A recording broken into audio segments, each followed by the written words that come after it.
خبر شامل کرتے ہیں بلوچستان کے شہر ماشکیل سے۔ ہمارے گدروشیا پوائنٹ کے نمائندہ نصیر قبدانی کی رپورٹ کے مطابق کہتے ہیں کہ جنگلات موسمی تبدیلیوں کے بابت انتہائی اہم کردار ادا کر سکتی ہے، لیکن بلوچستان کے سرحدی اور ریگستانی تحصیل ماشکیل میں محکمہ جنگلات کی غفلت اور نااہلی کے باعث جنگلات مکمل طور پر ختم ہو چکا ہے۔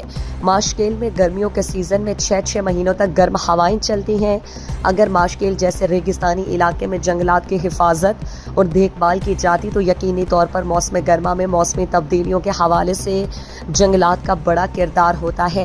لوگوں نے افسوس کا اظہار کیا کہ محکمہ جنگلات کا عملہ کئی سالوں سے منظر عام سے غائب ہے، جو کہ محکمے کی نااہلی اور ناقص کارکردگی کی واضح مثال ماشکیل کے جنگلات کی موجودہ صورتحال ہے۔ محکمہ جنگلات کے ضلعی سطح سے لے کر تحصیل سطح پر کارکردگی زیرو ہے۔ ماشکیل کے سیاسی اور سماجی حلقوں نے صوبائی حکومت اور دیگر متعلقہ حکام سے جنگلات کی موجودہ صورتحال کا فوری نوٹس لینے اور متعلقہ حکام کے خلاف سخت ایکشن لینے کا مطالبہ کیا ہے۔